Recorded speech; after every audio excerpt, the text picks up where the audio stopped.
What's up, everybody? Welcome back to Taste Like Music. Jason and Joe here, and today we are doing a deep dive 1969.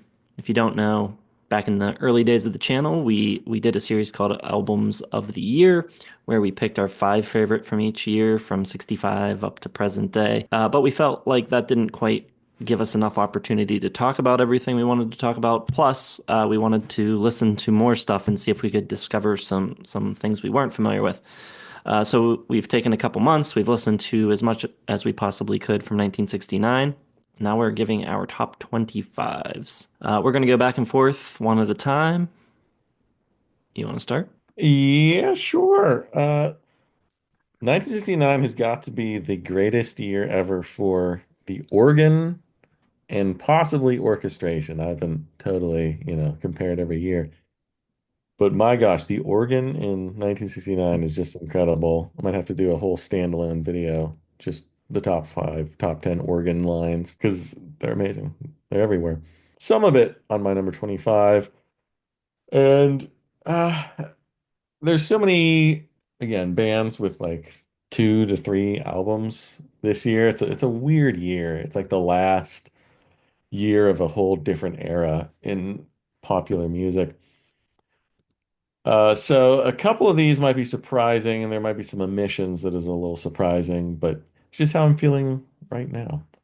And right now I'm feeling number 25. Also, I already wrote out the little descriptions for these albums when I was moving things around, and this is like tied with five other albums, but I was the only one with the description that I liked. So it's getting the number 25 spot. It is the Genuine Imitation Life Gazette from the Four Seasons, which there's a connection here to an album that I chose for Album of the Week. And that is the Frank Sinatra Watertown. This was the album that supposedly inspired Frank Sinatra to call up Bob Gaudio and Jake Holmes and be like, hey, let's do an album together. And you can hear some of Watertown on here, highly orchestrated pop music, new sense of maturity, I think, a little more import from a band you may not expect. This is the Four Seasons here. People associate them with kind of cheesy pre-Beatles, like, the last great pre-Beatles band, the big one. Big Girls. Is it Big Girls Don't Cry? Yeah. Yeah, so that's not this. This is much better than that. It's a kind of a concept album about, average American lives, the skepticism involved, and sort of, that turn of the decade. The hippie 60s turns into the cynical 70s. It doesn't have the Frankie Valli caterwauling super high vocals. It's pretty tempered, a lot of group vocals, a lot of different stuff going on this one, a lot of variety in the sound. And it's just a really cool album. I don't think a lot of people know about it. John Lennon liked it though, so works. It's good enough for me. Good enough for John, good enough for me. That's an interesting pick. I did listen to that and I thought it was really weird. I did not know what to make of it. Uh, all right. Also, 1969, probably the biggest year ever for drum solos on studio albums. So, a lot of records brought down by too much drumming. All right, my number 25 is Scott 4 by Scott Walker. Originally released under his birth name Scott Engel. It's his first record of fully original material. It's a little bit stripped back. There's still strings and stuff, but comparatively to his previous records, this one's the most folky of them, I would say. Still, a track like Seventh Seal is, really lush and ornate and has those strings, and there's like choral backing vocals and trumpet. I love the strings on Hero of the War as well. Great arranging all around, I think. His voice is exceptional. I really like his voice. Very classic style of singing from Scott. Somehow manages to not make it sound old fashioned. He's kind of blending the old and the new, I think, here in 69. And yeah, good stuff. Yeah, Scott had a hell of a year. He had like 3 albums. There's one, isn't one where he just sings TV show themes? Yeah, there's What a, something. what a nut that guy was. My number 24, this one is, in my opinion, eternally underrated. I believe it was your favorite of the lot. I got The Soft Parade from The Doors. And, people, I guess they just love the bluesy, King Snake, whatever, the Lizard Man stuff from Jim Morrison. I mean, I like The Doors and other iterations, but there's something to me about The Doors doing Baroque orchestral pop that's pretty cool. A lot of horns on this album, a lot of strings. Songs are a little shorter, they're a little more concise, and they ditched this whole style and went back to the blues afterwards. But I love Touch Me. That's one of my, it might have been top three Doors songs. You'll probably find it in my top 25 songs. Wicked Sinful has a just sublime string part in it. Just love it. And I don't know, there's just something about this one. I think it's because the strings and the horns and everything kind of soften that, kind of jerky, I'm a big a-hole swagger that Morrison has. And you still get the great organ and stuff from Manzarek. So I think this is underrated. And yeah, it's just a good album. Soft Parade. My next one is a record that people are going to be upset that I have this low, I think. But number 24 for me is In the Court of the Crimson King by King Crimson.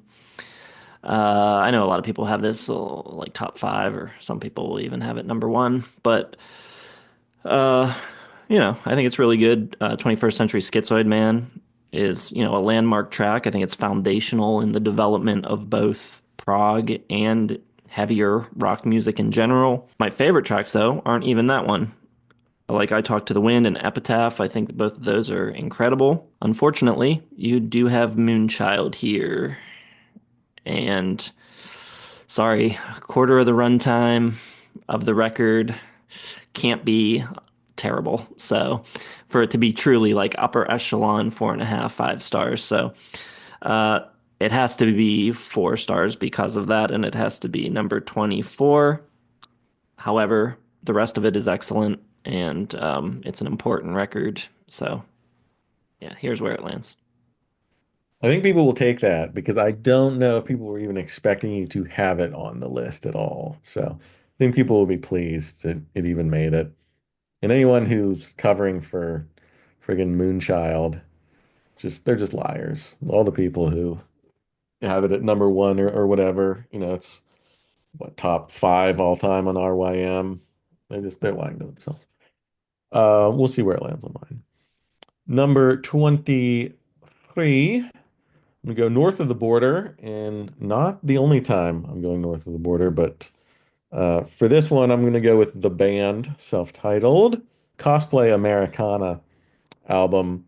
Got the sepia toned cover, and the music's a little sepia toned as well, rootsy. They put together. It doesn't sound like anything else. They really set the trend, the standard for it.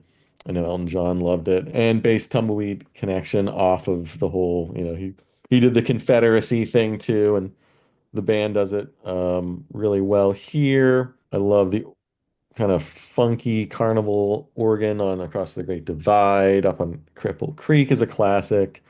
King Harvest is great. The band, every one of them is so good at their instruments. I love the group singing, the harmonies. Garth Hudson, shout out, RIP, just incredible work on the keys. And, for as Americana sounding as it is from Canadians, I think it's funkier and groovier than it probably gets credit for as well. Great rhythm section. This is a good album. I know I kind of downplay it a little bit because I don't love to give the band too much credit, but it is a very good album. I can't deny. Yeah, number 23 for me is As Safe as Yesterday Is by Humble Pie. This is their debut record, the first of two that they put out in 1969. This one's produced by Andy Johns. If you don't know, Humble Pie, a little bit of a super group. You've got Steve Marriott from the Small Faces on vocals, Peter Frampton, who had previously played in a group called The Herd. You also have Greg Ridley of Spooky Tooth and Jerry Shirley on drums. I think one of the great rock voices of all time, and Steve Marriott. You also have, severely underrated Peter Frampton. I think he gets a bad rap for Frampton Comes Alive and kind of the light pop of, Show Me the Way and tunes like that. But early on, he was, right there with all the other British blues guys. The album opener, Desperation, is a killer tune. It's a Steppenwolf cover that completely obliterates the original version. They're a little bit to me like the midpoint between the Stones and Zeppelin, where they have like the intensity of the latter and the soul and the swagger of the former. Really cool, underrated band. Don't get enough attention, especially these early records. You don't hardly ever hear them talked about. Some of the '70s stuff gets a little bit more recognition, but yeah, don't sleep on the Humble Pie records from this year. All right. Staying north of the border with a very odd little pop band that was introduced by Vanessa from the Discord. I got Which Way You Goin' Billy from the Poppy family, which I really dig. It's Terry Jacks, pre-Seasons of the Sun, and he had this like little kind of psychedelic pop outfit with his way too good for him wife. Way too good for him. Way too good for him. Is that how I say it? His wife was way out of his league, we'll say. And she fronted a little psychedelic pop band. And, from the guy who sung Seasons in the Sun, you probably think it's really dopey. But it's actually kind of like dark and twisted, which is really cool. Plus, they're Canadian. Like, you don't think they have it in them. Um, but it's got like melancholy tinge to all the songs. There's a song called There's No Blood and Bone, which is kind of creepy. Shadows on My Wall. Like there's just something little extra supernatural kind of floating through all these seemingly sunshiny pop tunes. And I guess it kind of reminds me of ABBA a little bit, just the hint of darkness and sadness within sort of the upbeat melodies and the strings and everything. And I just think it's really cool.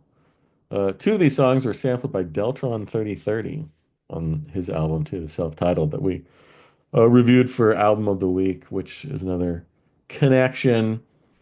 They only had two albums. This was their first, and they got to number two in the U.S. with the title track, and I'd never ever heard of them or ever heard that song before. So just one of those lost classics. But they're definitely worth checking out. Some cool stuff from them, which you'd never expect from Terry Jacks. You see his name, and I'm walking away, but apparently he has a dark, twisted side to him as well, which is cool. Right, number 22. For me, going back to Scott Walker, Scott 3.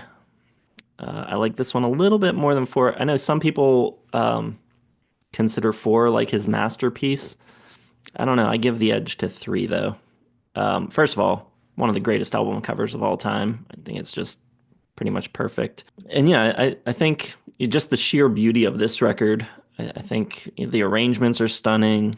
It's Raining Today is like an arrow right to the heart. Just an incredible opener. I also really love Rosemary and Winter Night. It's got this really kind of like autumnal, cold, breezy, wintry kind of feel.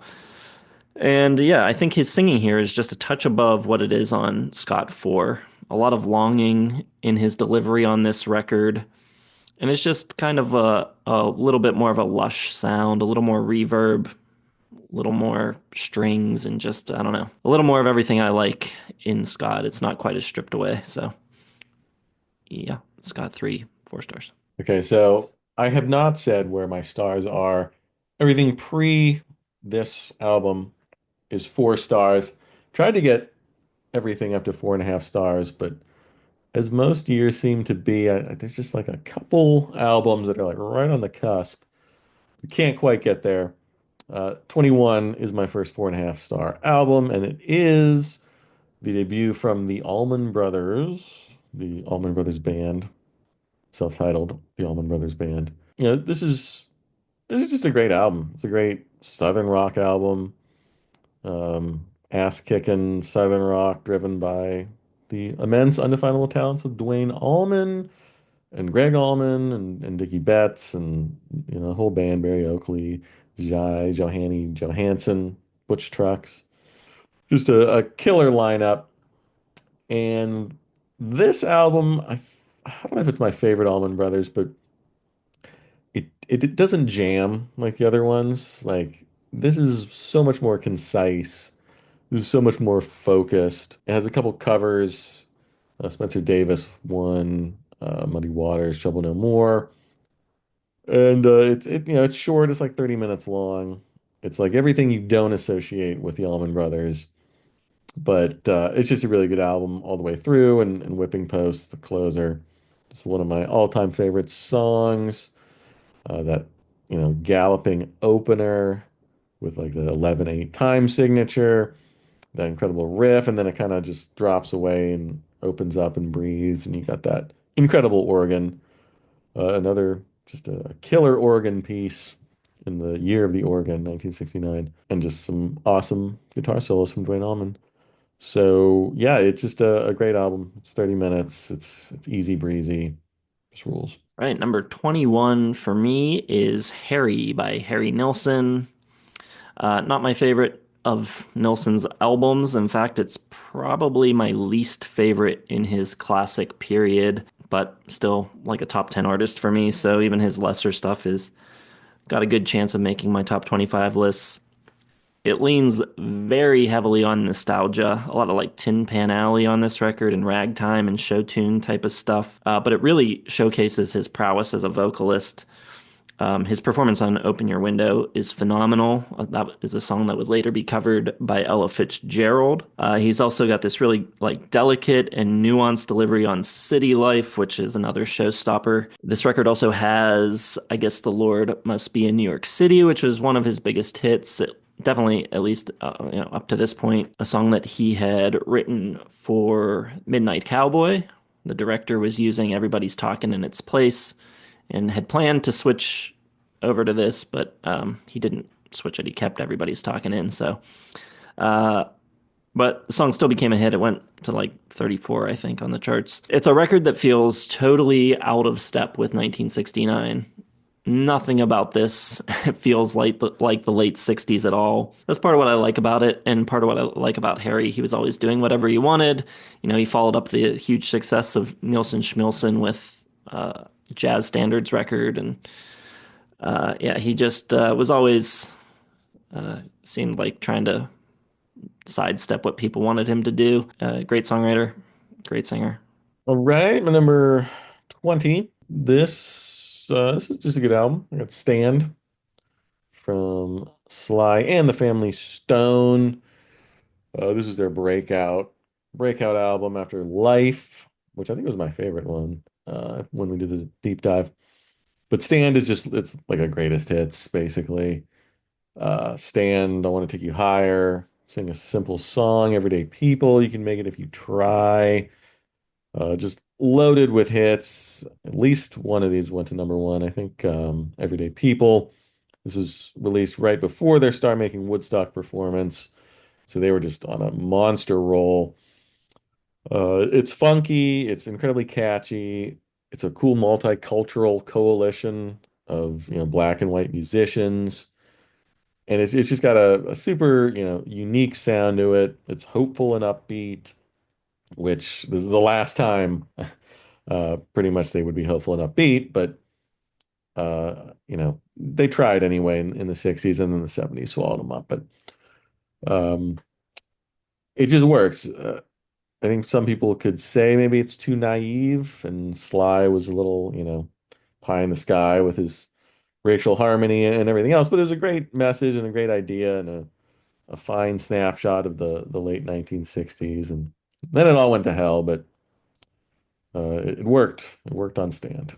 Okay, number 20 for me. This one a little bit of a surprise, but I've got I Got Dem Old Cosmic Blues Again Mama by Janis Joplin at 20. I've always recognized her talent, and I love her voice a lot, actually. But I was always kind of like lukewarm on her band and her recordings. And I'd never listened to this in full. I recognize a couple songs from it, but um, yeah, I don't, if you haven't watched the channel before, the whole San Francisco hippie thing, not really my scene. But this is her first record as a solo artist, kind of stepping out on her own, moving away from Big Brother and the holding company. This has way more of like a soul and R&B feel to it. You got Mike Bloomfield on guitar on a couple of tracks, horns all over it, some like almost like Motown style bass on it. And yeah, it's just I think really cool, really soulful, great singing. Her cover of Maybe just absolutely slays. It's incredible. Yeah, she does a great version of To Love Somebody as well by the Bee Gees. And yeah, it's good. Really good stuff. Interesting. That a little disappointing, that one to me. I did not think it was quite up to her singles. But maybe I just didn't listen hard enough or something. Yes. Number 19 for me is going to be Blind Faith, the other supergroup from 1969. One of many supergroups, but the supergroup before the other supergroup that Eric Clapton would be in. And if it wasn't for Layla, this might be the defining album, I think, of Clapton's career. Pretty much every one of these songs are spectacular except one, which seems like a lot of these albums have like one track. Like Stan has had Sex Machine, which is 13 minutes of kind of just like too much funk. This one has Do What You Like, which is 15-minute kind of jammy, doesn't really go anywhere type stuff. Take that out though. Everything else is incredible. Had to Cry Today, Can't Find My Way Home, which is just like really stripped down, magnificent little folk number. Love the mandolin. Stevie Winwood just absolutely kills it on vocals throughout this album, but especially on that one. I love the cover of Well, All Right. Presence of the Lord is one of Clapton's better tunes, I think. I love the organ on that one. Sea of Joy is great. Some really hard, like charging guitar work, heavy. Um, it's just great. It's gnarly, heavy blues, really pretty folk. You got that big gospely Presence of the Lord sound. And it's just really cool. It really shows off Steve Winwood, Eric Clapton, Ginger Baker, Rick Gretsch's talents, and everybody kind of gets a chance to shine. And just a yeah, really good 4.5 star album from those dudes. Number 19 for me is Odessa by the Bee Gees. I love early Bee Gees. Later disco Bee Gees are good too, but they steal all the glory away, and people seem to ignore the earlier period, at least here in the US, they do.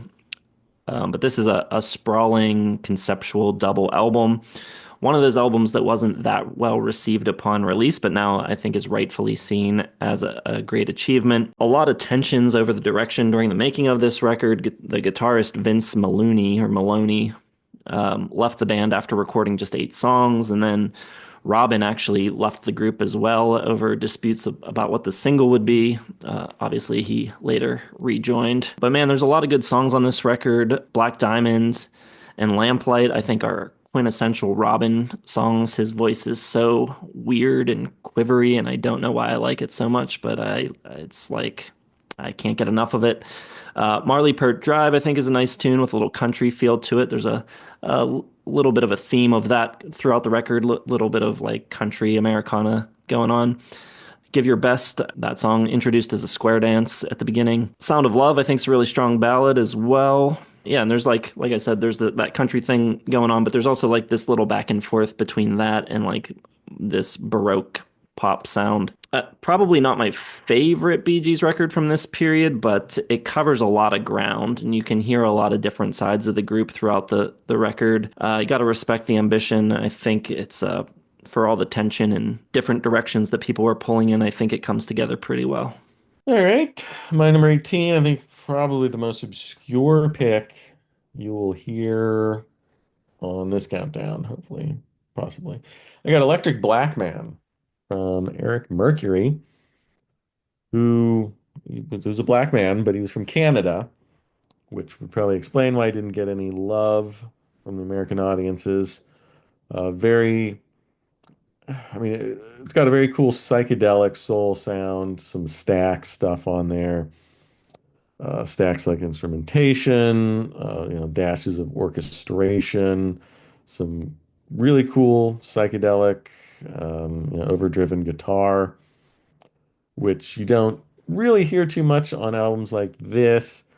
Mercury's got a really cool raspy voice, very unique, very interesting um, vibrato on it. It's like a shaky vocal style. It's really cool, very expressive sounding. And the songs are just, they're similar to what you've heard before. Like, you get some like Al Green on here a little bit, but also, maybe some Hendrix and some stuff that you wouldn't really expect. And it all kind of mashes together in a very cool sound. One of those albums, I don't even remember how I stumbled across it, just randomly. I think I was looking for like Canadian soul artists for some reason, and this came up. So I don't know. You find things in weird ways, but this is definitely one to seek out if you like soul music. And there's a little bit lacking, I think, in 1969. All the big dogs. The Marvin Gaye wasn't great. Even Stevie Wonder's not my favorite. Aretha put out everything good in 68. Didn't have much to say in 69. Like the Temptations albums in 69 were kind of lame. So if you're looking for soul, 69, Electric Black Man by Eric Mercury is the way to go. Did not even hear of that. If you brought it up in the Discord, I missed that discussion. I think I may have mentioned it once somewhere. Well, we are in a role reversal here because we're going from obscure to not obscure at all. I've got Crosby, Stills, and Nash at 18. It's a really good album. I still have it at 4 stars. It's not a perfect album, and I think it's maybe not quite as good as its reputation, but the highs on this record are so incredibly high. Helplessly Hoping is just, I think, a masterpiece. Some of the best harmony singing of all time. Graham Nash has one of my favorite voices ever. I love his lead vocals. Their vocal blend between the three of them is amazing. Sweet Judy Blue Eyes is like an insane way to open your first record. And yeah, I think it's just like the blueprint for practically every harmony group that followed them, especially in the folk and like acoustic world. If you're not doing the Beach Boys, you're doing Crosby, Stills, and Nash. So yeah, great record. All right, number 17. It seems like King Crimson gets all the credit in 1969 for, inventing prog rock and whatever. Not quite. Um, but all credit to them. We'll talk about them later. But for now, we're talking about Yes and their debut, also in 1969. And I think their debut kind of gets overshadowed a little way too much in the progressive rock world. All the elements right out of the gate are here. You got Chris Squire's bass work weaving in and out. Peter Banks's, tricky, nimble guitar playing. It's not the Yes that you're used to. I mean, it's not Steve Howe, but he does a really good job sort of creating the sound of Yes that I think Howe would in a lot of ways follow. And, um, you know, I think Banks doesn't get enough credit for sort of, introducing this style and sound. You got, Bill Bruford on drums, which is obviously incredible. You got Anderson with his just immediately recognizable high-pitched voice. And you got a really cool variety of songs here. You got The Pulse of Beyond and Before. You got a nice Beatles cover, which you wouldn't expect from Yes, but I think they really nail it. You get a Birds cover in I See You. You get a poppy, sweet tune and sweetness. And you get the Yes elements, the oblique, strange lyrics from Anderson, kind of the weird time signatures and tricky rhythms and kind of odd guitar runs and big crushing bass. And, if you heard this alongside some of their later work, I don't think, it doesn't sound like a band struggling to find their sound. It sounds like they found their sound and they would build on it for, Fragile and Close to the Edge and stuff like that. But I think all the elements are here, and I think this one gets overlooked. Uh, I don't know why, just because it's not in the Court of the Crimson King, I guess. I'm not sure. Interesting pick. 17 for me is Arthur or The Decline and Fall of the British Empire by the Kinks. This was my number five during Kinks Week, and I probably enjoy it a little more outside of the context of listening to so much Kinks at once. Just really strong from top to bottom, really good, memorable songs. I don't think anyone's ever captured British life in song as well as Ray Davies, and I think it gives those records from this time period like a really strong thematic core to them. But yeah, the tunes are really good. Victoria, Drivin', Brainwashed, just all really good rock songs. Yeah, and really fun. He's got a way with melody, and it's very hooky, and the band's great. So yeah, Kinks. See if that makes my list. I don't know. We'll see. Number 16. I'm gonna go with the Beach Boys. They're always on my list. They're always on my mind. I got 2020, which is it's barely an album. It's more a collection of songs, but I think it's a very strong collection of songs. You got the purposeful throwback, which is weird to say in 1969, throwback to what, 5 years ago? The Surf Sand Girls of the early Beach Boys comes back in Do It Again, which kicks off the album. You got some cool covers like I Can Hear Music, which Carl absolutely slays on lead vocals. Time to Get Alone is a gorgeous little Brian Wilson pen tune. You got Charles Manson contributing, maybe. Or maybe Dennis just wrote it, or maybe he stole it. I don't know if they've ever totally. I guess Charles Manson has his own version of Never Learn Not to Love, but this one has a real killer energy to it. Great group vocals. There's some odd tracks on here, but then you get Cabanescence, which originally was supposed to appear on Smile, and it's one of my all-time favorite tunes. You got the weird doing, doing, doing vocals with that banjo and the fuzz bass and the cello and the weird chanting and the section about a dam. And it's, organized cacophony, as Arthur Schmidt of Rolling Stone put it. And that's really just a microcosm of the whole album. It's just all over the place and doesn't make any sense, but it's still the Beach Boys, and they still just put together some just sublime, awe-inspiring songs and harmonies. And I can just listen to that all day. I don't care about album construction and all that crap when the songs are this good. Number 16 for me is one we just talked about, so I won't go on too long about it, but I've got Five Leaves Left by Nick Drake. Still 4 stars, my last 4 star before we move up to 4.5s. Yeah, just Nick Drake, one of the all-time greats, underappreciated in his time, and I think that's an understatement. Just beautiful English folk, and one of my favorite things about this record is the string arrangements, especially the Robert Kirby arrangements on Way Too Blue and Day Is Done. I think those are completely stunning. You've got Richard Thompson on Time Has Told Me. Gorgeous strings, cool guitar playing, and interesting arranging all around. But always at the center of it all is Nick Drake's incredible guitar playing and his incredible, unique voice. And that's really all you need, as he would prove on Pink Moon. All right, number 15. Uh, a lot to choose from this band in 1969.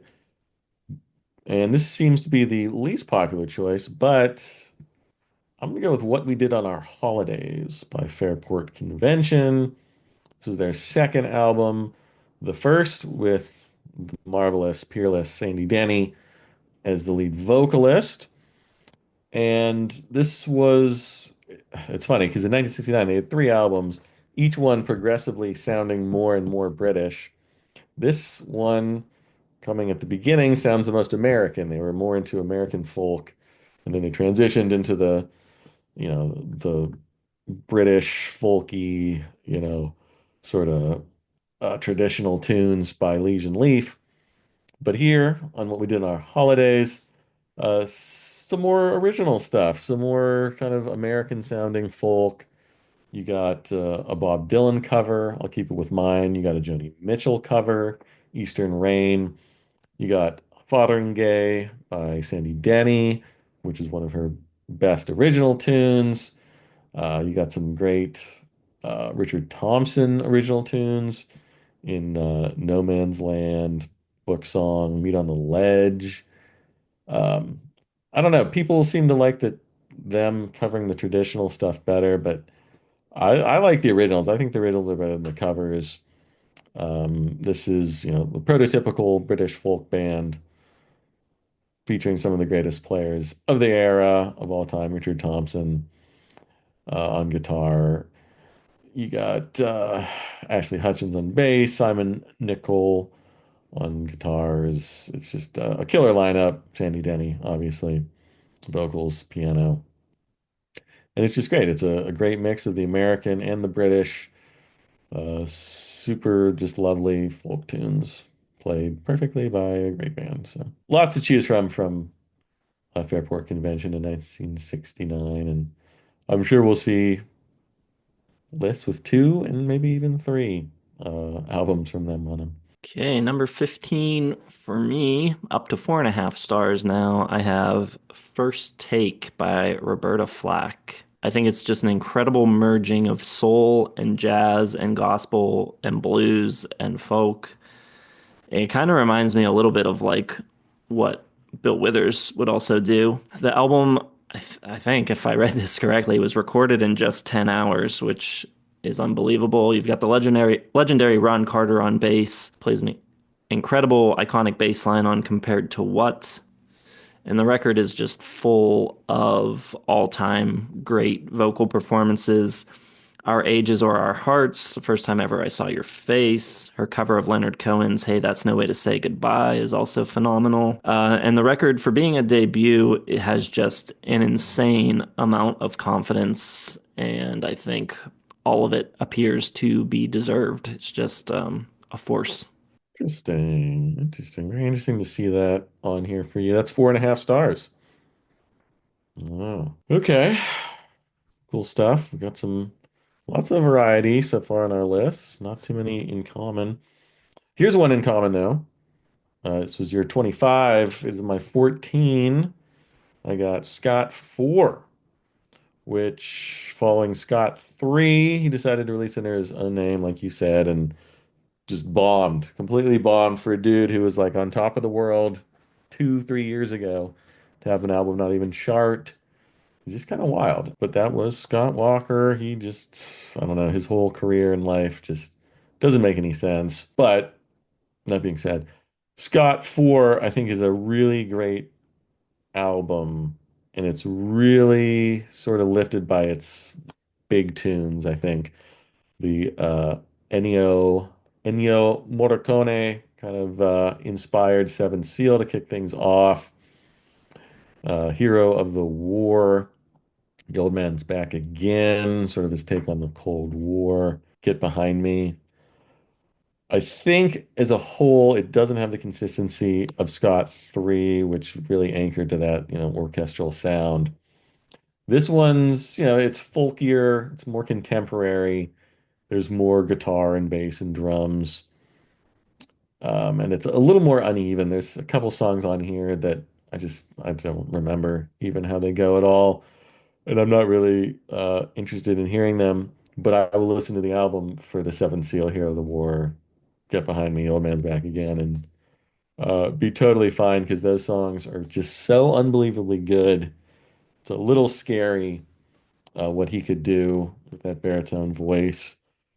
And moving into the contemporary, it doesn't matter. He was the sort of old-fashioned sounding songs in the past, and he just moves right into the folkier, different stuff and nails it. And He'd never do it again, so that kind of sucks. He went off the rails and did all his weird stuff after this. But one brief shining moment in 1969, we had the best of Scott. Number 14 for me is Dusty in Memphis by Dusty Springfield.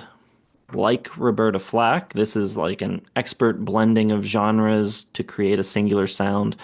In this instance, it's pop, a little bit of pop, a little bit of country, and primarily soul, topped with Dusty's just buttery smooth vocals. Feels like some of the most confident vocals ever recorded, but apparently not. Apparently she was so intimidated by all the musicians in Memphis that she couldn't even manage to record, and they had that her vocals actually were not recorded in Memphis, they were recorded in New York. So yeah, not super confident, but you would never guess that from the sound of it. So good, so understated, never over singing, just delivering the melodies so perfectly. Tons of great songs, Just a Little Lovin', So Much Love, Son of a Preacher Man, Just One Smile, all classic.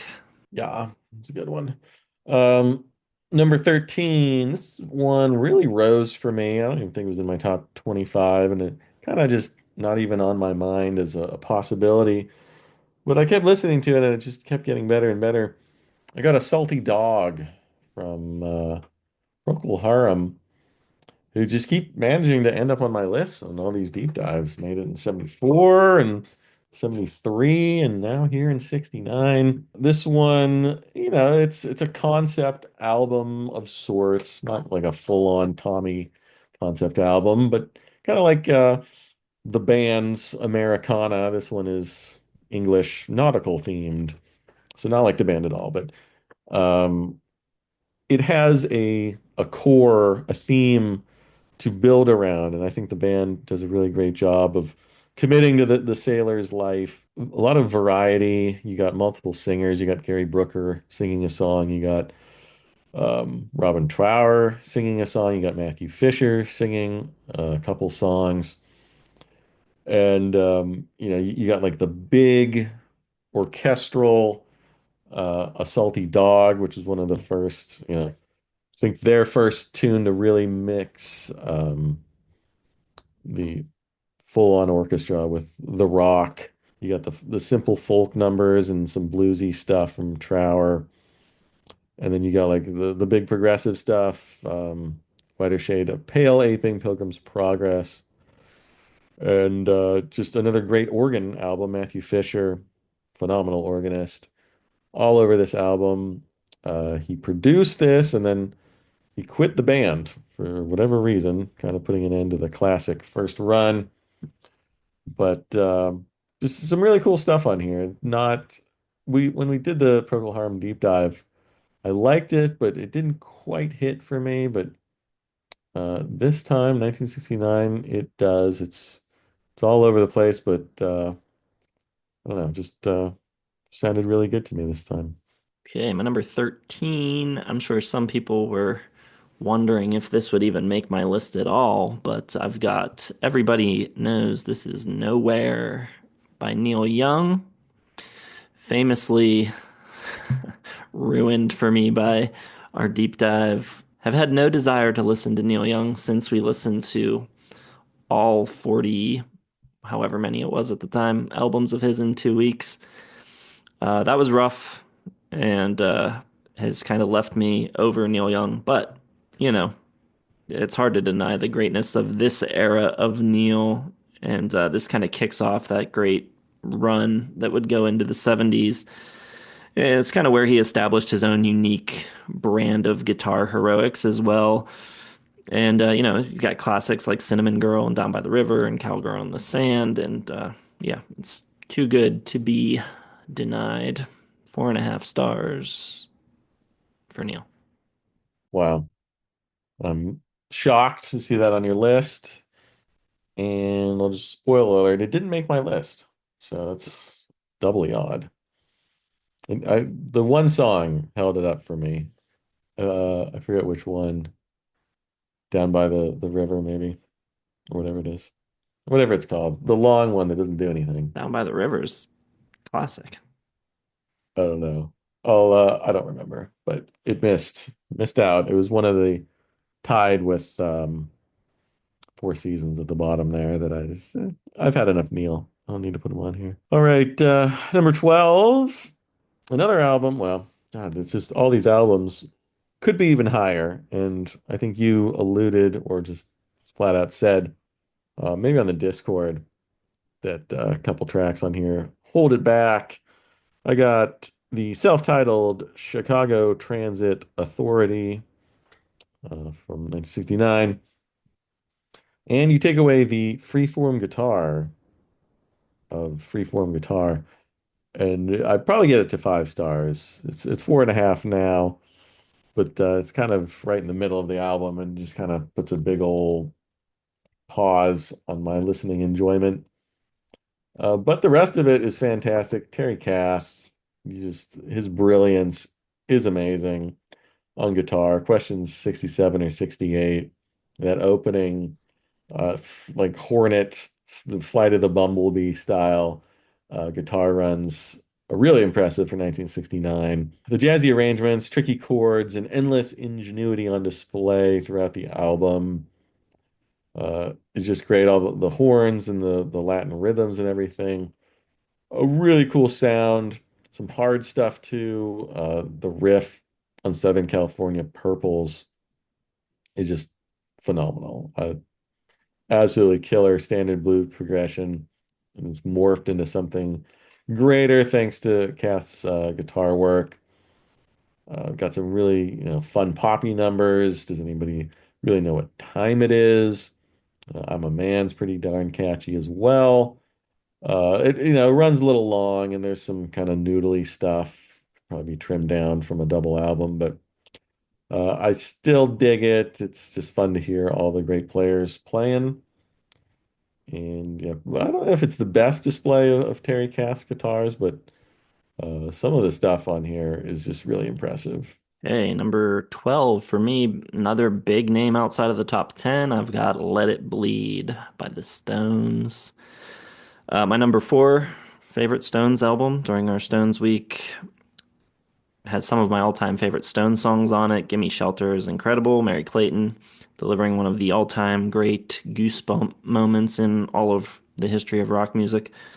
Live With Me is incredible. I also love the title track and Monkey Man.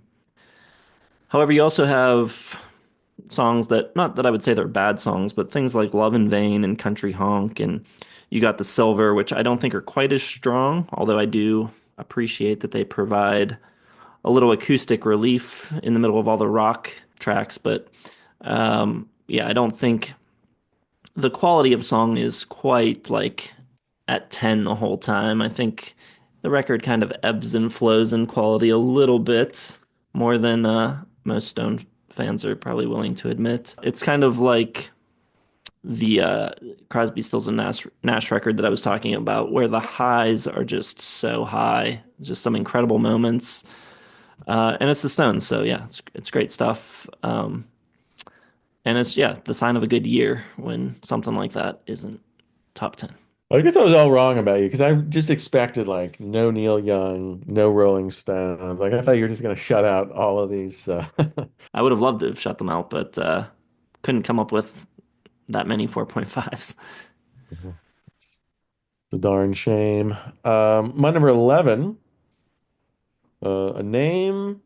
I don't know if we've ever even mentioned him on the channel, but he's got some tunes, man. I think he's better than what most people today think. And I got Elvis Presley coming in at number 11 from Elvis in Memphis. And this might be the greatest document of, the King's powers post Beatles. Those first couple albums of his are pretty great in a different kind of, like a whole different universe. But Elvis in the land of pop, soul, gospel, R&B, electric blues, Memphis sound.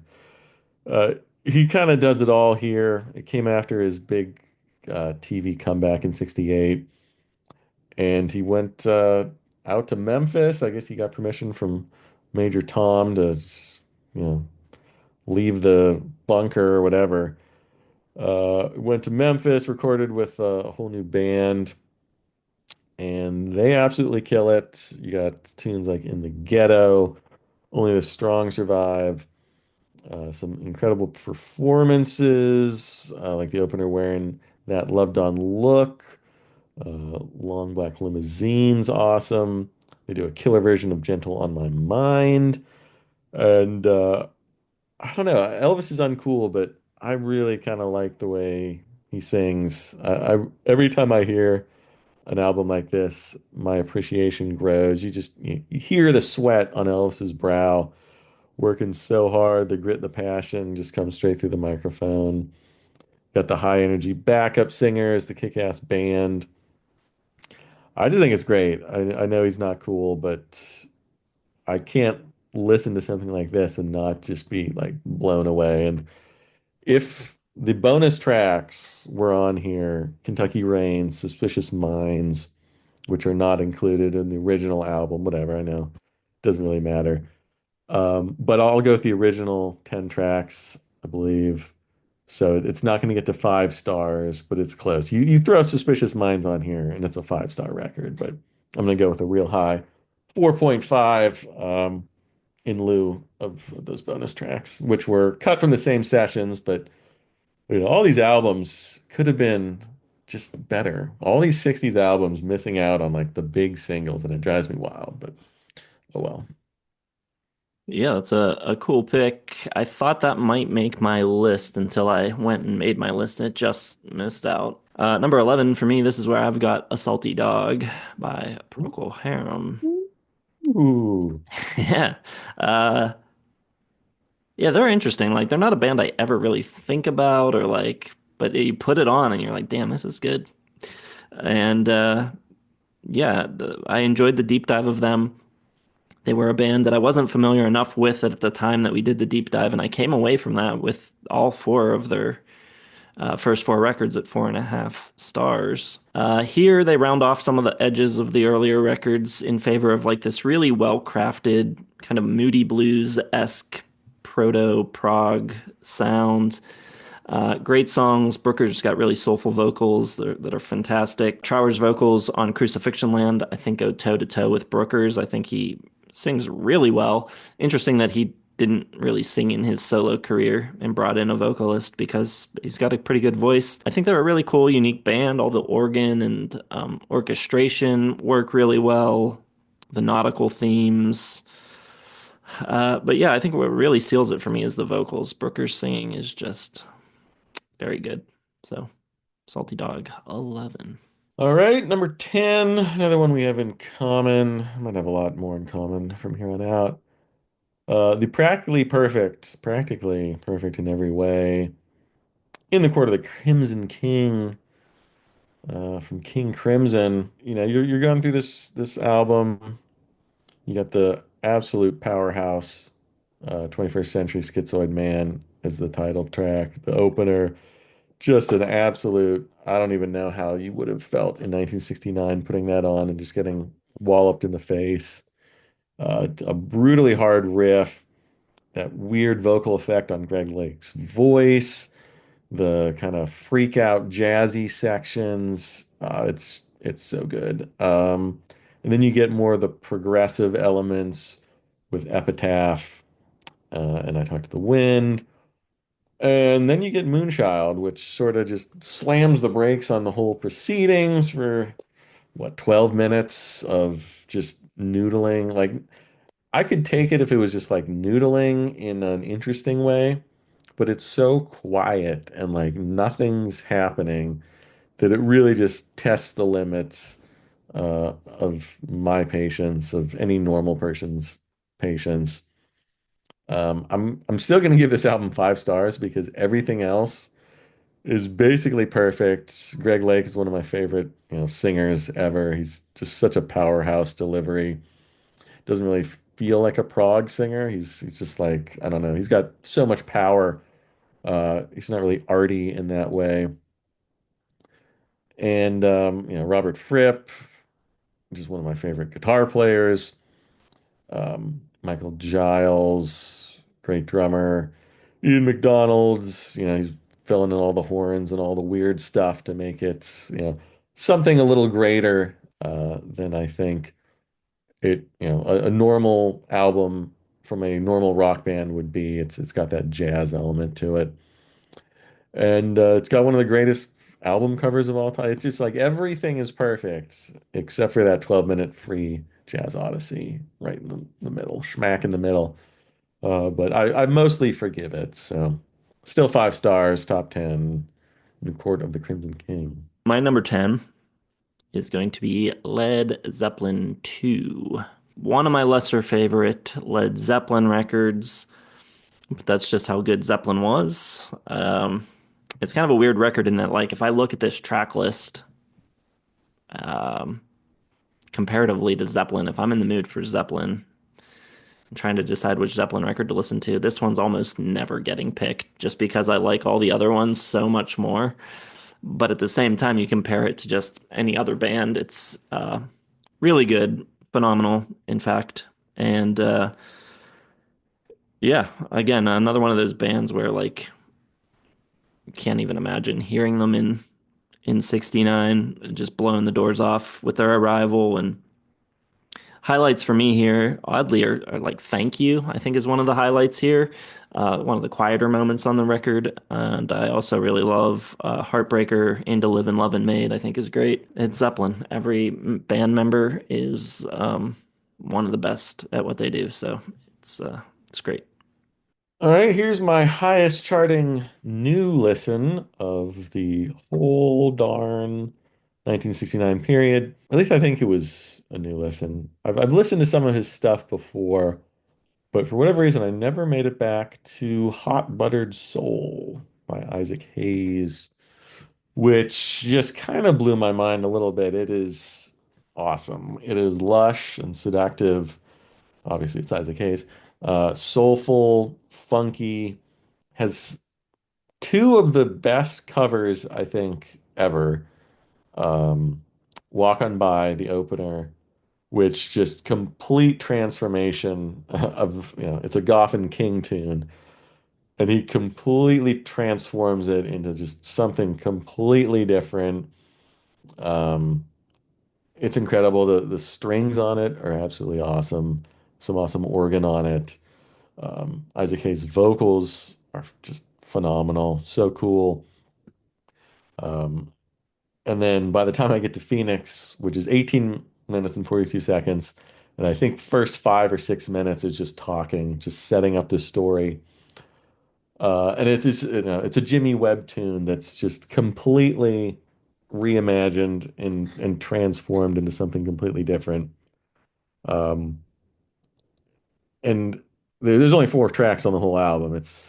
50, it's 45 minutes long. There's only 4 tracks, so it's one of those albums. These songs are super long, but they're never boring and they're never like just like self-flagellation kind of like, oh, we're just gonna geek out on the same notes for a while and just, repetition and boring. Like it never feels, too long, which I think is just super impressive for an album of this length. It's luxurious, it's indulgent. The strings and horns are fulsome, with the bright keys and the shimmering organ, and some really great scintillating guitar that kind of pops in, breaks through all the beauty with a nice shock of fuzz. It's a really great, just kind of mind-blowing album from Isaac Hayes. Yeah, I loved it. That one was 4 stars for me. I did enjoy it. My number 9 is Blind Faith. A damn near perfect record, if not for the final track devolving into a drum solo. Granted, it's Ginger Baker, but still not the best way to end the record. But aside from that, what's not to like? I mean, you got 2/3 of Cream, and you're gonna add Steve Winwood to the mix. It's just fantastic stuff. I think Steve Winwood gives a couple of his all-time best vocal performances too. Just super soulful stuff on like "Had to Cry Today" and "Can't Find My Way Home." "Presence of the Lord." They're just so good. Great songwriting. Clapton in top form as well. It's a toss up between this and Layla as to which is better. I think I might prefer this just for Winwood's vocals. Yeah, it's a shame. It'd be 5 stars without that ending drum solo for sure, and maybe couple spots higher on my list. Drum solos just doing in a whole bunch of bands. Really needed to, for working with the vinyl album format where you only had what, like 40 minutes max, people really just kind of pushing their luck with all these extended jams and drum solos and stuff. And there's a drum solo on my number 8, which you didn't mention, but it's there. And again, it's, maybe acceptable because it's Led Zeppelin and Led Zeppelin 2. And of course, Moby Dick, the big long drum solo that probably isn't needed. Um, but it's Led Zeppelin, and they can pretty much do whatever they want because it's this collection of the greatest players of all time, all coming together. I too prefer Led Zeppelin 1, spoiler. I'm sure it's on Jason's list as well. It's on mine coming up later. Zeppelin 2 is great. It just feels like, I don't know, a lot of these tricks were done already and done a little bit better on Zeppelin 1. Like, I love Thank You, but I really love a song on Led Zeppelin that kind of sounds like it a little bit more. And, I love Ramble On, and I love everything. A whole lot of love is awesome, just so powerful. What is and what should never be. Cool, kind of regular rock song for them. You got the Lemon song, you got Heartbreaker and the Living Loving Maid, which is pretty cool. You got Moby Dick, which, it's a drum solo. At least they keep it under 5 minutes. And then closing with Bring It On Home, which starts out as kind of a slow blues number and then transforms, catches fire. Some really incendiary riffage. The drums throughout, obviously amazing. John Bonham's the greatest. John Paul Jones's bass lines are amazing. He's the greatest. Jimmy Page's guitar is amazing. He's the greatest. Lamb, also the greatest. It's just a super group doing, you know, whatever, a whole bunch of stuff, and they nail every pretty much second of it. It's just, I don't know. Compared to Zeppelin 1, I'm like you. Like, it's just like, if I'm gonna listen to a Zeppelin today, am I gonna listen if I'm gonna listen to a 1969 Zeppelin today, like, I'm still gonna pick Zeppelin 1 almost every time. But it's a 5-star album. It's amazing anyway. It's just, I don't know. Always kind of in the shadow of Zeppelin 1 for me. We'll just keep talking about Zeppelin. My number 8 is Zeppelin 1. Yeah, pretty much the same things apply. I do like it a little better than Zeppelin 2, but still compared to later Zeppelin stuff, I'm gonna go with those. But Good Times, Bad Times, one of the great introductions to a band ever. Just the ultimate rock band. Every member of the band is a generational talent on their instrument, and yet they were able to like come together and create this incredible band feel where they all like show off but don't get in the way. They're practically like jazz players in a certain way, and the way they felt time together and the rhythm section and like they covered so much ground as a band throughout their history, and every different style that they touched upon always felt like them, which I think is a unique talent. So yeah, Zeppelin one's incredible.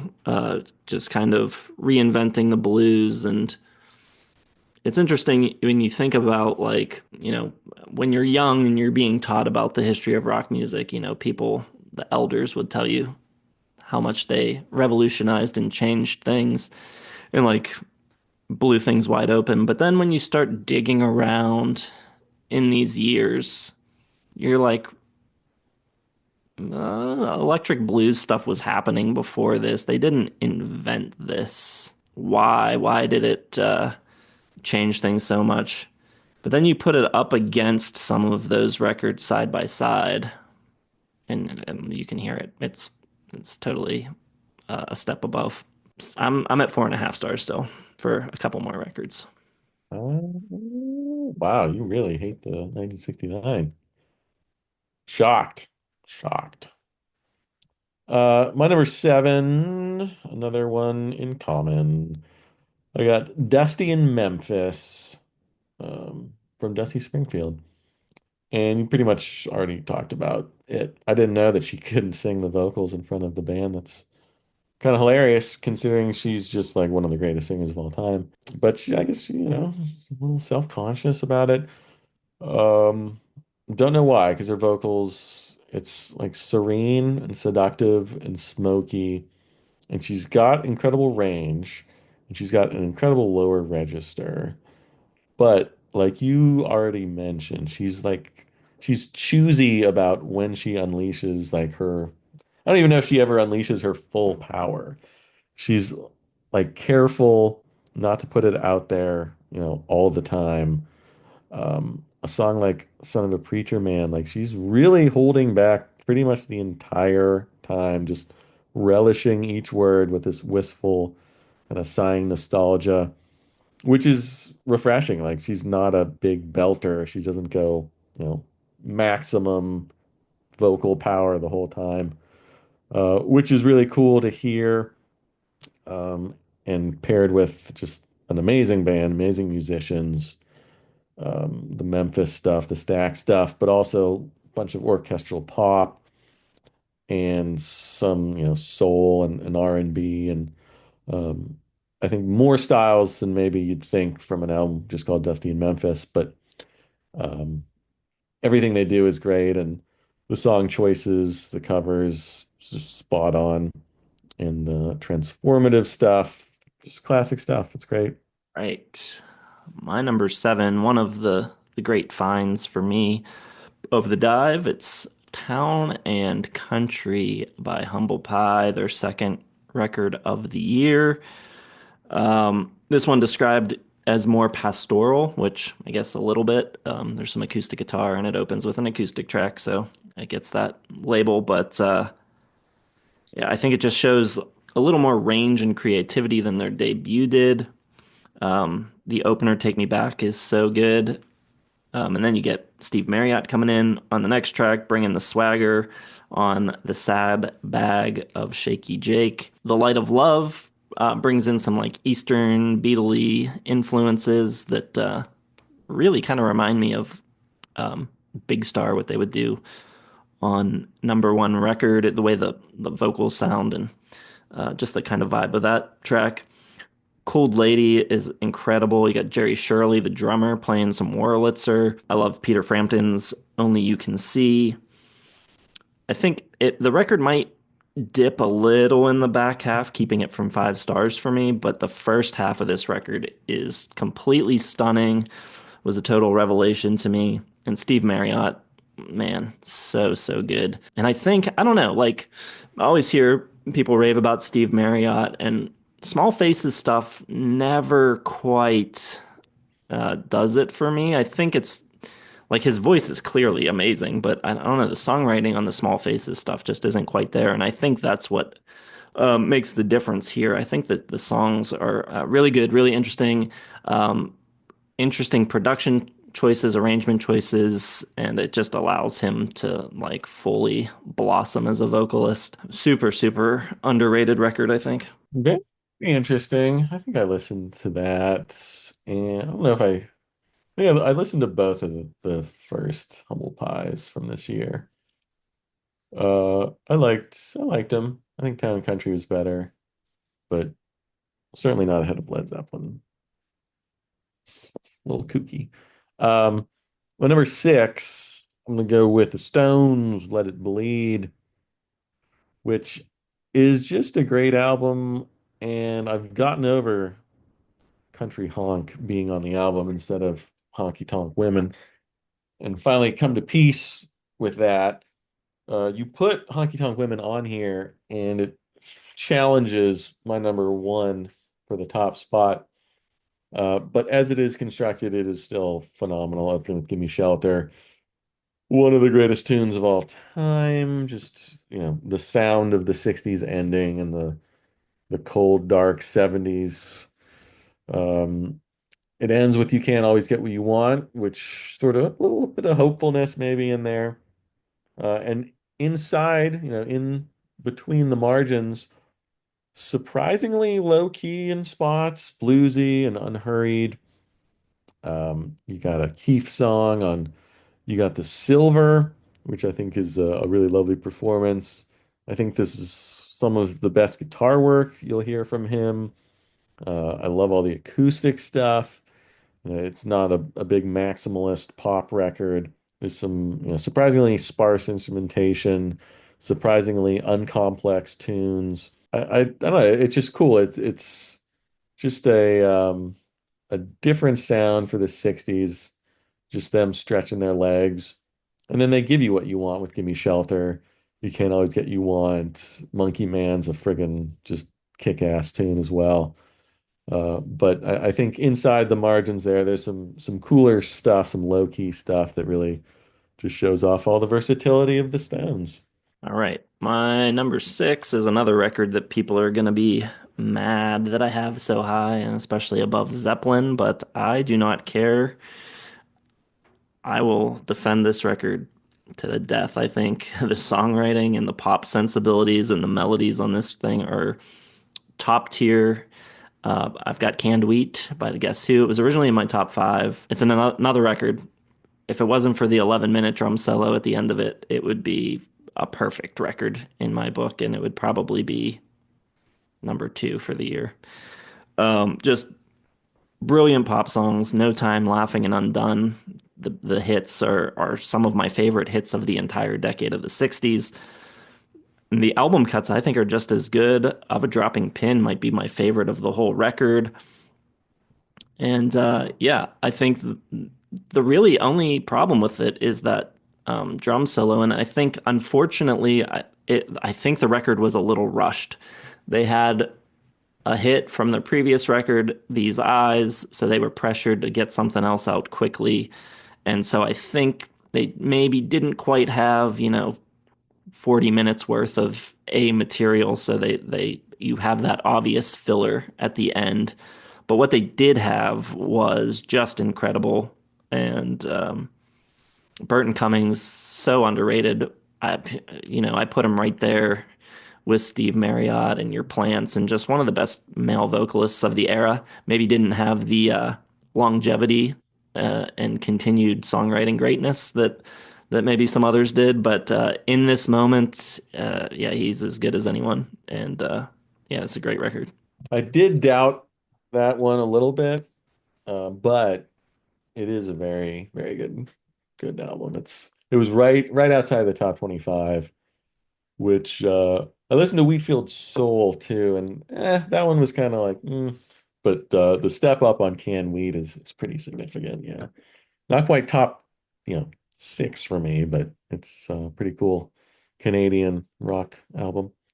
My number five. This is pretty similar to what it was back in the old album of the year days. Really just one difference. Number five though was there. I got Tommy, The Who. It's a classic. Everyone knows about Tommy. It's the pinball guy. And it's, basically The Who inventing the rock opera. And yet, it's mostly composed guitar, bass, drums, a little bit of keys, like two horns maybe from John Entwistle. Uh, so it's very impressive. There's no big orchestration or strings or detours like that. It's very much just built around guitar, um, which I think is pretty interesting for a rock opera for something this big and sprawling. Uh, I love the way it's composed. I love all the callbacks to the themes, the characters that kind of weave in and out through the music, through the songs. It maybe hurts like the individual songs a little bit that there's a lot of similarities and repeated sections. But the songs that stand out, 1921, Christmas, Cousin Kevin, The Acid Queen, Amazing Journey, I'm Free, We're Not Gonna Take It, Pinball Wizard, I think are all really great standalone songs that could exist outside the concept album just as well. And I think as far as a coherent story goes, it's not totally coherent, but for the genre, for a concept album, for a thematic rock opera. I think it tells the story pretty well. I like the increased role of Pete Townsend as a singer as well as a nice counterpoint to Daltrey. Keith Moon, obviously, just an absolute monster throughout. Maybe my biggest gripe is that John Entwistle gets a little lost in the shuffle. The bass aren't, there's no really great standout bass lines, which is a shame because he's one of the all-time greats.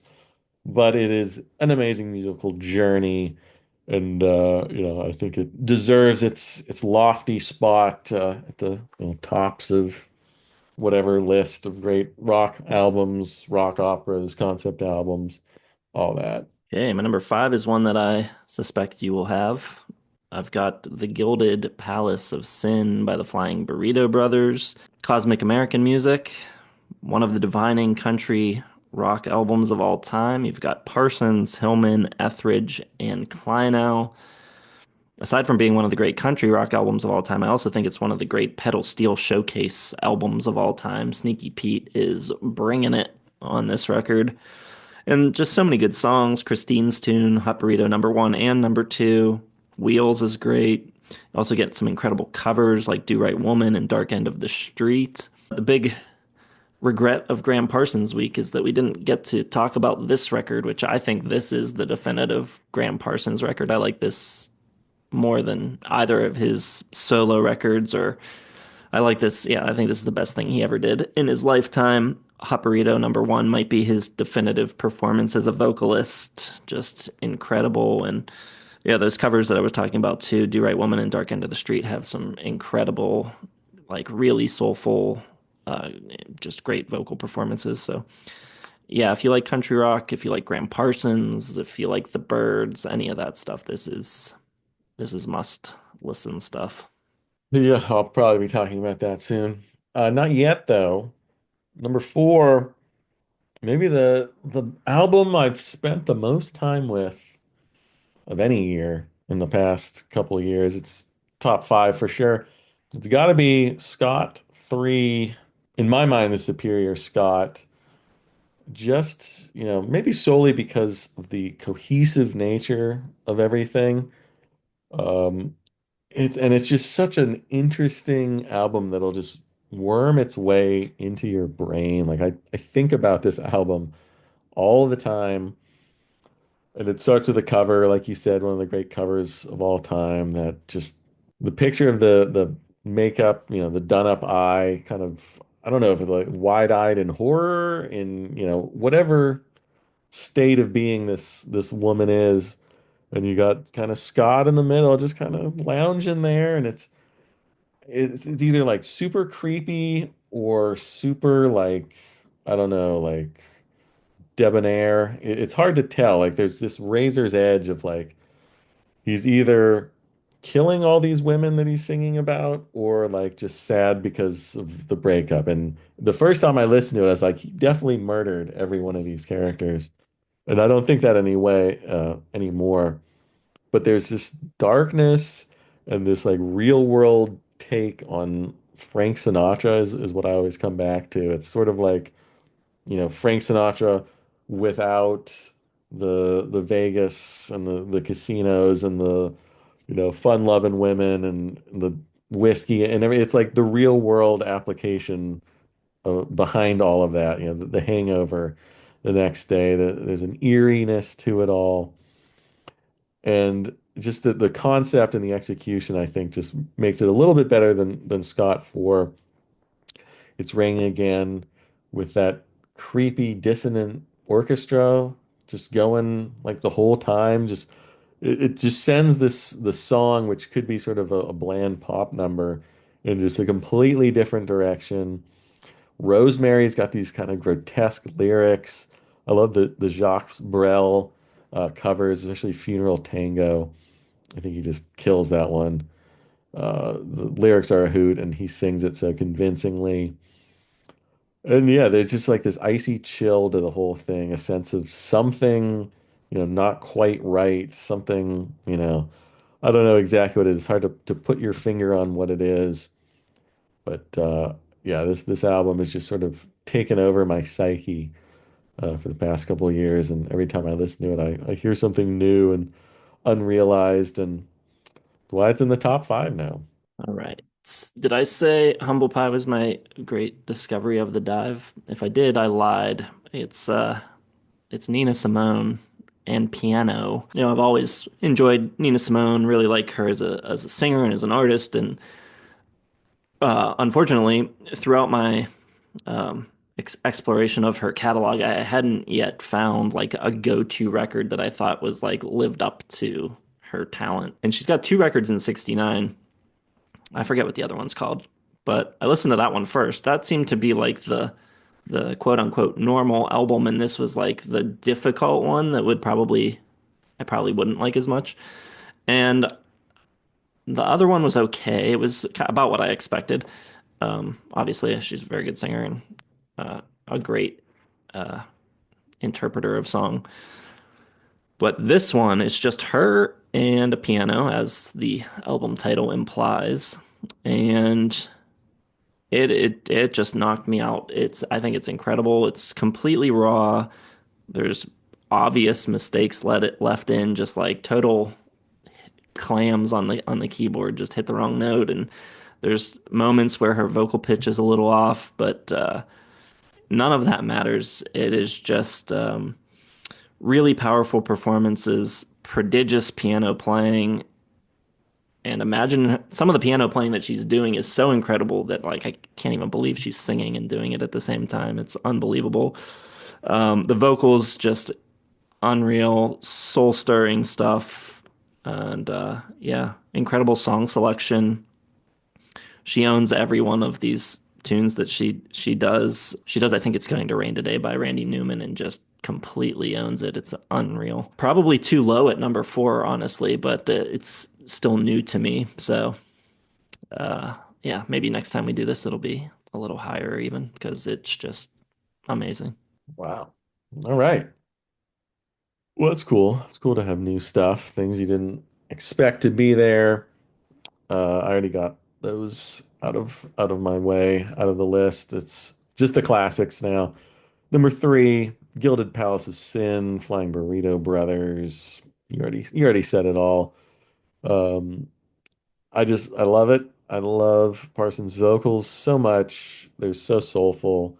Got like a little bit of country twang to them, but like not a ton. Sneaky Pete's pedal steel, which he ran through a rotating Leslie speaker, which is why it has kind of that like weird psychedelic sound. It's not like the classic country pedal steel sound. I think that really opens it up for the whole cosmic country kind of genre. And it's an album, it's virtually perfect, except I don't really dig the last song very much. Hippie Boy one, the whole talk singing thing, not the best. It's a little bit of a letdown as far as like a final statement goes. But we're talking like fractions of a tenth of a point away from like, perfect 10 out of 10 type scores here. So it's a small blip. Hot Burrito number one, Hot Burrito number two, incredible. Maybe Parsons' best vocals, his most heartfelt performances. Yeah, the covers, Do Right Woman, Dark Into the Street. And I love Christine's tune, and I really, really, really love Sin City. It's one of my favorite tunes of all time, and we'll be talking about it again on a later episode of this deep dive. All right, so you got two left, and think I can guess what I hope they better be what I think they are. um, my number three is Nashville Skyline by Bob Dylan.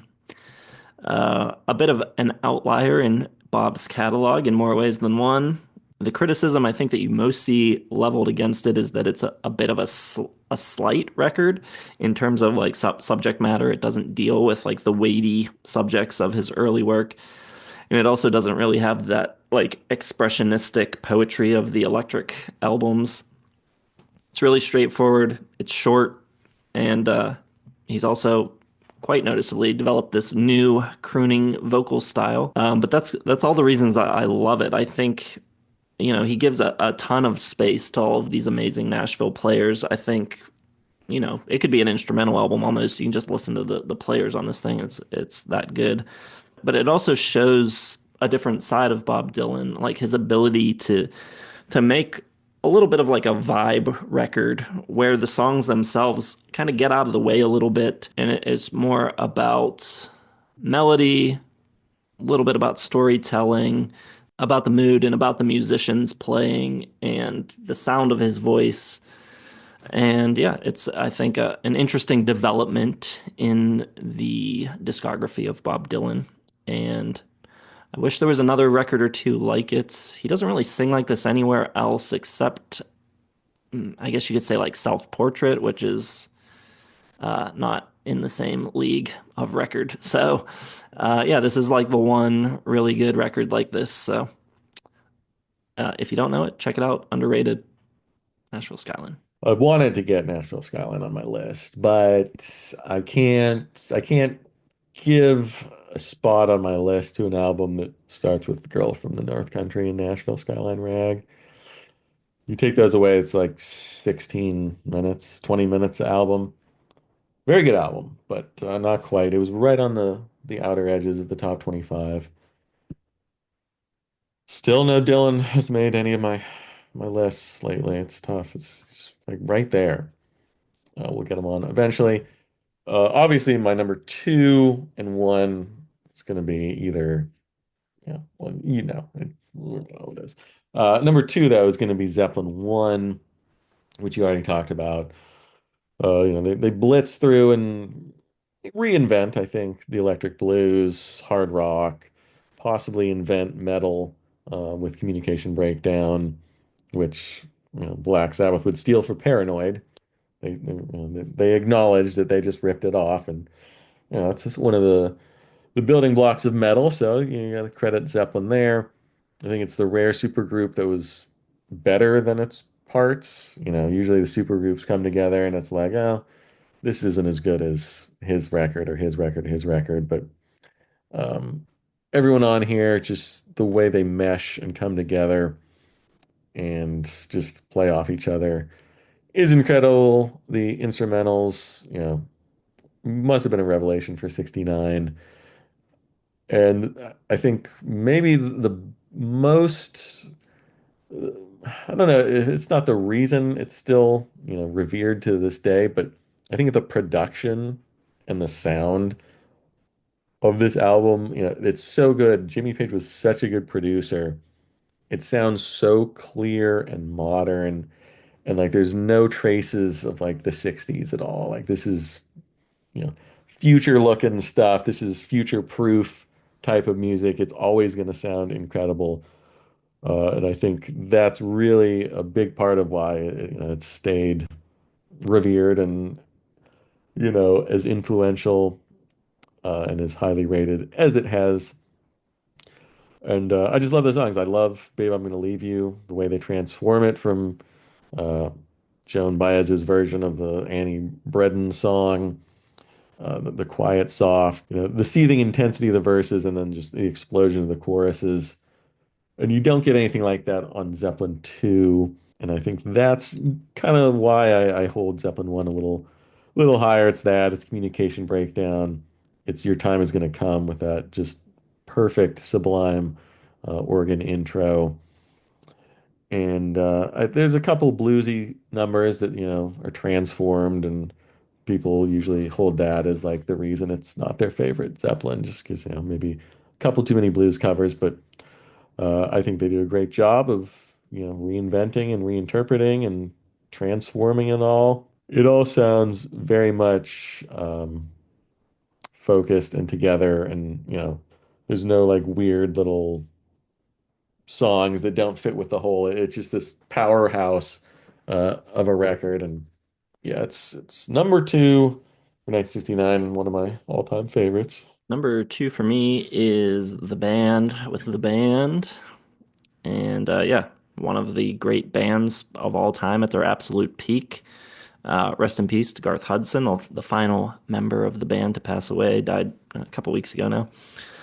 Yeah, just so few bands had what the band had. This like telepathic energy between the members, and just the way they would listen to each other and react to each other.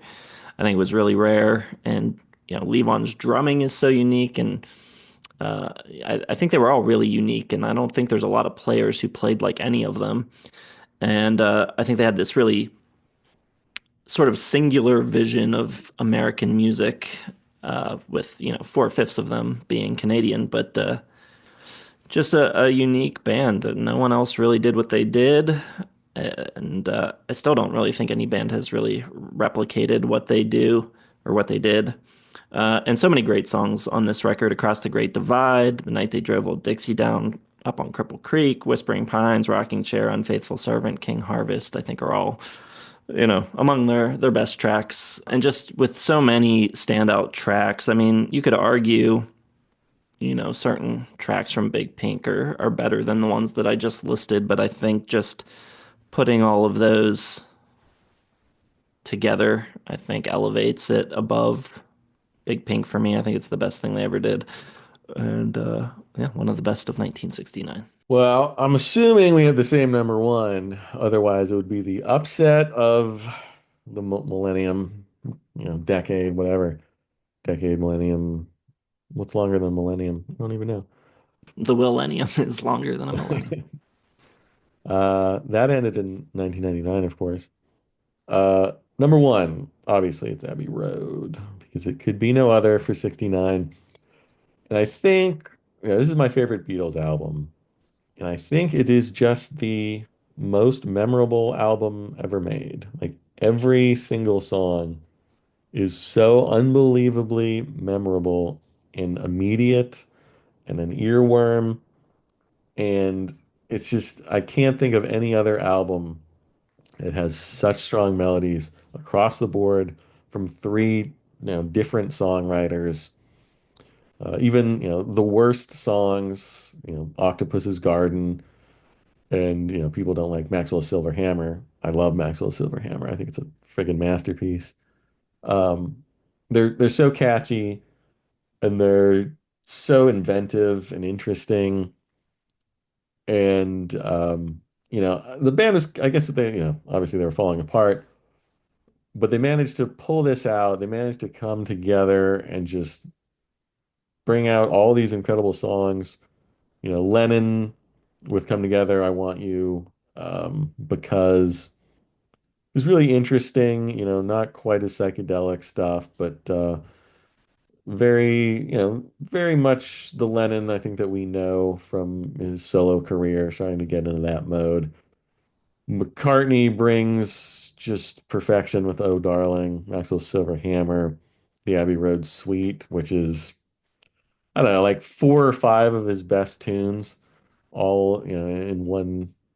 Just I can't even describe the Abbey Road Suite. I guess it isn't really called that, but from You Never Give Me Your Money, and then She Came In Through the Bathroom Window, Golden Slumbers, Carry That Weight. Those are just such amazing songs. And he's just like ripping them off just one after another. Just a tour de force, just everything he's got, you know, carrying the legacy of the Beatles. So impressive. And then you got George Harrison just dropping in with his probably two best songs, Something, which is one of my all-time favorites, favorite Beatles track, and Here Comes the Sun, just like the cherry on top of the sundae, to just, add that extra element that maybe, Lennon, McCartney, maybe they couldn't put five great songs together each, but here comes Harrison at the top of his game. And I don't know, it's just amazing. The melodies, the inventiveness, the playing, the bass guitar on this album uh is just wild, come together. Just McCartney is like, oh, here's one of the greatest bass lines of all time. Just, whatever, no big deal. I do this every album. And then he does it again on Something, and it's just like, what the hell? Um, yeah, just an amazing, peerless record, one of the greats of all time. Yep, that's my number one as well, obviously. Uh, I don't think anyone doubted for a second that it would be. Not my favorite Beatles record, but it's up there, top half for sure. And yeah, everything you said, all the songs are so good. It's so annoying when people don't like Maxwell Silverhammer, like Octopus's Garden. It's like not everything has to be like super serious. Like things can be whimsical, like then still be good. And yeah, I mean, Octopus's Garden, the guitar work on that track is incredible. It's so cool. And then like, like the blowing bubble, the underwater sounds that they're recording in the studio, and it's so cool. It's so good. Yeah, Maxwell Silverhammer is a masterpiece. The other interesting thing about this record is how good it sounds. And like for a record, I forget how many. It's only weeks after Let It Be that they start recording this, and it sounds like 20 years later. I mean, the fidelity and like just like the production and engineering on this record are so incredible. The rhythm section especially, the drums and bass sound so rich and warm on this. I could just like focus in on Ringo and Paul throughout this record and tune everything else out and just be completely mesmerized by their playing. It's just the best songwriters and the best musicians and the best engineers, and it's nothing tops them. They're the best. A rare agreement at the top. It hasn't happened in a long time. Only a couple years where that happens. Did you have Grace in '94 or did you change that? No, I never had Grace. Grace was always top five, but it was Park Life. I don't know what other years would 66 maybe with Pet Sounds. That might be our only other. That sounds. I don't know what you have for 67. Magical Mystery Tour? Hmm. No. Would that win for me? What a one for me. Maybe 95 will be in sync. That's another one where it's a possibility, right? What's your '95 winner? The Benz. It was. It wasn't for me, but it could be. That's a year where I went like kind of off. Mm. That's coming up this year, 95, right? Yes. After 80. So our next dive is 1980. If you're wondering, if you want to listen along, 80's next, and then 95. Let's see. I want to count up how many in common we had. One, two, three, four, five, six, seven, 8, 9, 10, 11, 12. 12 in common. And they were all at the top half of our list were almost tons of things in Yeah. common. Because in the beginning, it was like we have nothing in common. And then all of a sudden, Yeah. yeah, I don't know. 69's, it's got, I remember getting an issue of Guitar World way back, probably in the 90s, um, proclaiming 69 as the greatest year ever. I don't quite see it. I think it's top heavy in kind of a situation where everyone's going to have like a lot of the same, like top 20. But beyond that, it thins out, I think, a good bit. I had a really strong top 37. And then after that, it's kind of standard, like most years have the same, some good mid four-star albums, but nothing that would be like, top of my list. But the top 10, top 15 even, I think of this year is pretty damn impressive.